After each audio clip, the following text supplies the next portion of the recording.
ورجعنا لكم عايزين المشاهد بفيديو جديد من حكايه باكي، ومعانا النهارده ملخص انمي باكي الموسم الجديد كامل. وعايزك تعرف ان الموسم ده موسم مجنون، كل عمالقه الانمي هيتقابلوا وهتشوف ملحمه من القتالات والفايتات، معارك اسطوريه من اقوى المقاتلين على حياتهم لاثبات من فيهم الاقوى. فلو دي اول مره ليك تشوفنا فانزل اشترك وفعل الجرس لو حابب تشوفنا تاني، ويا ريت ما تنساش اللايك بتاعك لانه فعلا بيفرق معانا. وطبعا ما تنساش انك تصلي على الرسول عليه افضل الصلاه والسلام. بيبدا الانمي بتاعنا بباكي والعقيد وهم قاعدين سوا وبيشربوا الشاي، وبيقطع يدهم العقيد واللي بيقول لباكي ان في شخص كده هو عايزه يقابله، بس المره دي شخص من نوع جديد وعمره ما قابل زيه في حياته. باكي بيتريق وبيقول له يا عم قول حاجه جديده، ما كل اللي قابلتهم كانوا كده. بس فجاه العقيد بيساله وبيقول له تفتكر ايه هو اقوى حيوان في التاريخ كله؟ باكي بيقول له انت اكيد مش قصدك على هان ميجور يعني. العقيد بيقول له جاوبني بس. فبيقول له باكي انهم ممكن يكونوا الديناصورات. فبيقول له العقيد وايه هو بقى اقوى ديناصور؟ باكي بيقول له غالبا كده ديناصور التيركس. بيرمي له العقيد جريده وبيقول له خد شوف. باكي بيكون اصلا واخد الموضوع بطريقه، بس بمجرد ما بتوع عينه على الشخص اللي في الجريده بيتصدم وبيقول له مين الشخص اللي في الصوره ده؟ فبيقول له العقيد ده بقى يا سيدي اللي اقوى من التيركس ذات نفسه. وبنرجع للماضي شويه عشان نعرف قصه الشخص ده، وبنشوف ان عمال المناجم بيكونوا قدروا انهم يعثروا على ديناصور متجمد وبشري محفوظين داخل طبقات الملح الصخري، واللي حرفيا بيكون من الواضح ان البشري ده كان بيقاتل ديناصور التيركس، لا وكمان بيقاتلوا بايده بس بدون اي اسلحه. وبعدها بيتم اخذ البشري ده هو والديناصور اللي معاه ووضعهم في احدى المختبرات، وبنشوف العالم البرت بين اللي بيتكلم وبيحذرهم من انهم يقولوا اي حاجه عن اللي شافوه ده للناس، وده لان كل النظريات العلميه بتقول ان اول ظهور للبشر كان من 200,000 سنه، ولكن اللي شفناه ده بيثبت ان البشر كانوا موجودين على الاقل من 200 مليون سنه من عصر الديناصورات. والمعلومه دي محدش يعرف ممكن تعمل ايه لو اتعرفت. وبنشوف ان واحد من العلماء بيتكلم وبيقول له احنا مش هنحييه برضه ولا ايه؟ العالم البرت وقتها بيتعصب عليه، وده لان الحياه والموت دول بتوع ربنا وما ينفعش هو يتكلم عنهم بقله احترام كده، ولكنه بيقول لهم ان الموضوع فعلا ممكن، وده لان من سنه 2000 عالم مكسيكي عثر على بعض قطرات الماء اللي كانت متجمده في قلب الملح الصخري، وبعد ما قدر يستخرجها لقى ان الميه دي كان عايش فيها كائنات دقيقه زي الاميبا وكده، ولان الملح الصخري بيحافظ على الوظائف الحيويه فبيجي في باله فكره انه يحاول يحييها. وبعد ما البروفيسور ادى للكائنات دي الغذاء المناسب وعرضها للبيئه المثاليه بالفعل قدر انه يرجعها للحياه من تاني بعد 120 يوم، يعني الموضوع نظريا ممكن. وبنشوف انهم اطلقوا على البشري ده اسم بيكل،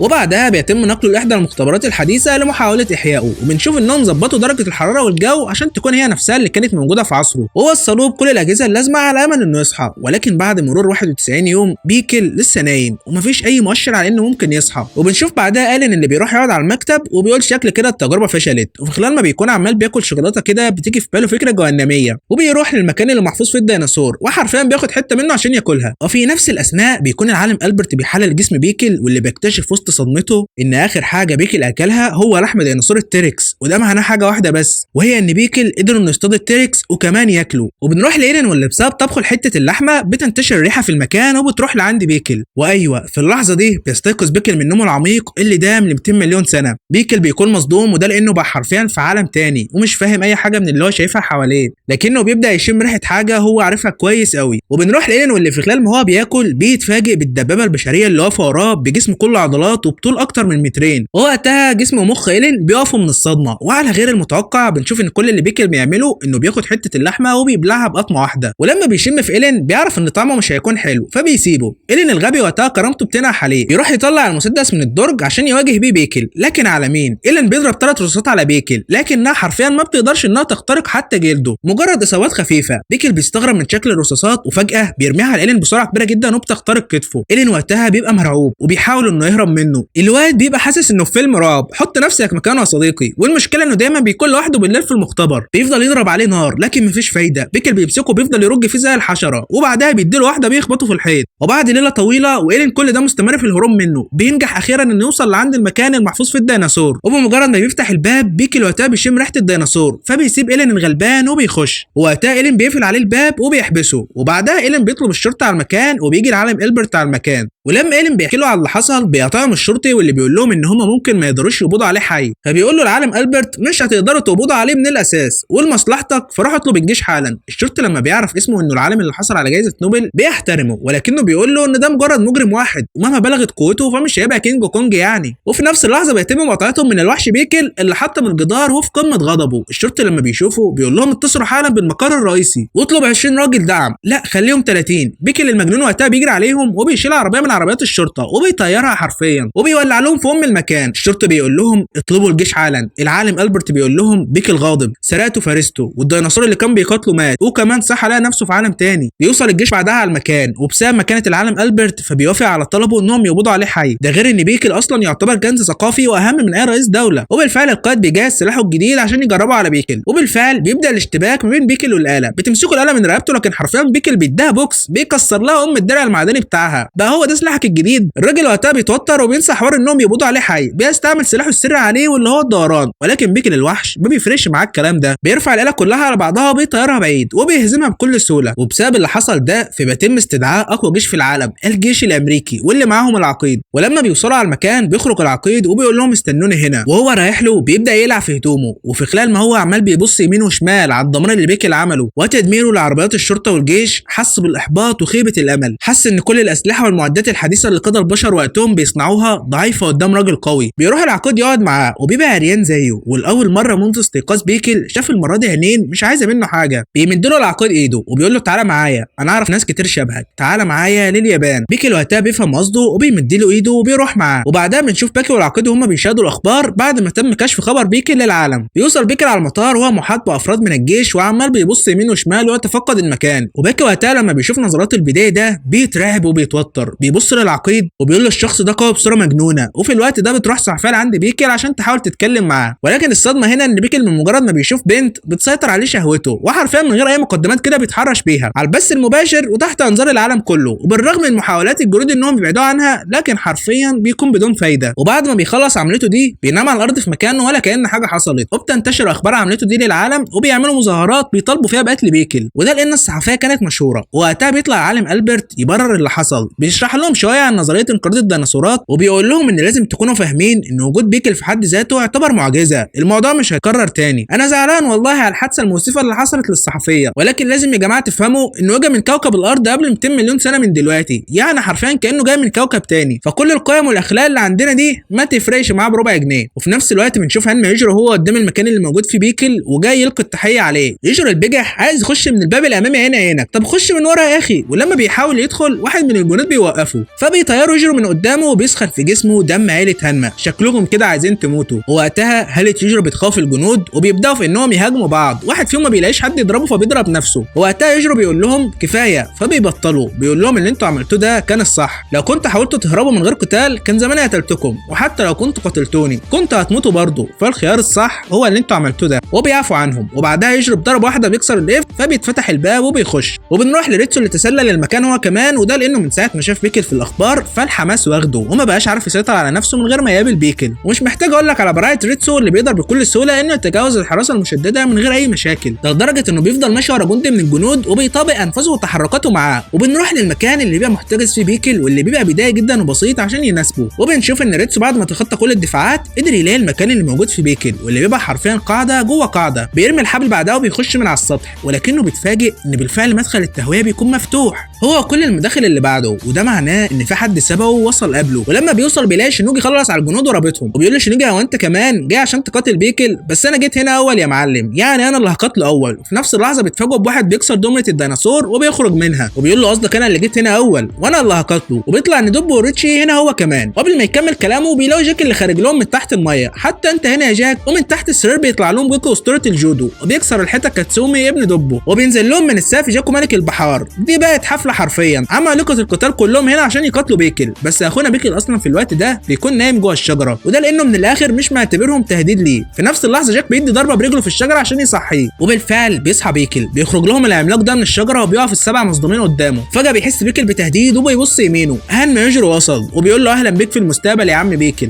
يجروا لما بيشوفهم كلهم متجمعين بيهنهم وبيقول لهم ان كلكم شويه عيال كاتسوم بيهاجموا. بس في نفس الوقت يجروا بيكون قرأ افكاره واخد رباط الكوتش بتاعه بيرميه في وشه ويقول له روح يلعب بعيد. وبعدها يجروا بيضغط على الازاز بوشه وبيخترقه حرفيا. المفتاح مع شينوجي اصلا بس يجروا بيحب يدخل فرده يعني. يجروا بيقف قدامه وبيمد له ايده كنوع من التحيه. بيكل بيفهم قصده هو كمان بيمد ايده. يجروا وقتها بيضغط على ايده. ولما بيكل بيلمس ايده بيحس ان في ديناصور واقف قدامه فبيعجبه الموضوع وبيتحمس هو كمان، وبكل قوته بيضغط على يجرو بيتفاجئ من قوته وكان هيرجع لورا، بس وقتها بيستعمل حركه فنون قتاليه وبيقلبه على الارض. وسط صدمته بيقول ده اول مره حد يجبرنا استعمل حركه، ولكن للاسف بيقطع قتالهم جندي من الجيش واللي بيطلب من هالما يجرو انه يخرج. يجرو بيخرج له وبيقول له عرفت منين ان انا اللي جوه؟ الجندي بيقول له انت دمرت البوابه وضربت الحراس ودخلت من البوابه الاماميه وما فيش غير هالما يجرو اللي ممكن يعمل كده. يجرو بيقول له هتعتقلني؟ الجندي بيقول له ما فيش جيش يقدر يعتقلك ولا حتى احنا بس بنطلب منك تسيب بيكل، وده لانه يعتبر كنز للبشريه. وبسبب كده يجرو بيقدر احترام الجندي ليه وبيوافق، بس بشرط ان الثمانيه اللي جوه يمشوا معاه، وده لانهم مش جايين عشان يسرقوا ويعملوا اي حاجه وانما جايين عشان يقابلوا بيكل. فبيوافق الجندي على طلبه، ولكنهم بيكونوا 7 بس. وبنكتشف ان جايا نفسه كان جوه الشجره ومستخبي طول الفتره دي، وده بقى الثامن اللي يجرو كان بيتكلم عنه. يعني يجرو من الاول كان قافشه وعارف انه موجود. وبنروح لباكي ورومينا بيقول له هو انت مش عايز تقاتل بيكل انت كمان؟ باكي بيقول له انت فهمت غلط، انا مش عايز ابقى اقوى شخص في العالم، كل اللي يهمني ان اهزم هالما يجرو وانتقم لامي. ده غير ان بيكل اصلا يعتبر كنز ثقافي زيه زي الاهرامات، يعني ما ينفعش نقاتله. وبنرجع لبيكل واللي بقى مرتبك بسبب اللي حصل معاه هو ويجرو. كل اللي هو فاكره انه كان بيضغط على ايده وفجاه لقى نفسه بيقع، وعلى حسب خبرته فولا واحد من الديناصورات كانت بتعرف تعمل كده. وقتها بيكل بيتحمس جدا للي جاي. وبنروح لريتسو اللي شغال بيمارس تدريباته، ولما بيوصل باكي على المكان بيقعدوا الاثنين مع بعض وبيطلب منه باكي انه يعلمه الكونغ فو وبيحني له راسه كمان، ولكن اجابه ريتسو بتكون غير متوقعه وبيرفض، وده لانه حاليا مشغول بالشخص اللي من العصر الجوراسي بيكل، ومفيش اي حاجه هو بيفكر فيها غير انه يقاتله وبس. وبعدها بنشوف باكي وهو بيتمشى وبيقول في نفسه ان الكل عمال بيفكر في بيكل ده زمان هو نفسه اصلا متضايق من الموضوع ده. وبنروح لبيكل واللي نقلوه حلبة القتال السفليه بسبب ان في مشكله كبيره، وهي ان بيكل رافض انه ياكل اي حاجه هو ما اصطادهاش من شهرين. بيكل محارب فخور جدا وعنده كبرياء، فعشان كده العالم البرت استعان بمساعده العجوز توكوجاوا عشان يخلوه يقاتل حيوانات وياكلها. ولكن المشكله يا صديقي ان اي حيوان كان بيجي بمجرد ما بيشوف بيكل كان بيخاف وبيطلع يجري، حتى الاسد بمجرد ما شافه خاف، تخيل. وعشان كده مش بيكون فاضل قدامهم غير انهم يجيبوا اقوى حيوان على كوكب الارض، النمر السيبيري. وبالرغم من انه مهدد بالانقراض لكن ما قدامهمش حل غير كده. النمر بيدخل على بيكل، طوله بيوصل ل 5 متر ووزنه 500 كيلو، وكمان بقاله 5 ايام ما كلش، وبالفعل مش بيهرب منه زي باقي الحيوانات. بيكل وقتها بيقوم له بس بيمسك النمر وبيقتله بكل سهوله، وبعدها بياكله، وبكده تكون مشكله الاكل اتحلت مؤقتا. وبينتشر الموضوع في الجرايد والعالم بيعرف انهم بيخلوا بيكل يتغذى على حيوان مهدد بالانقراض.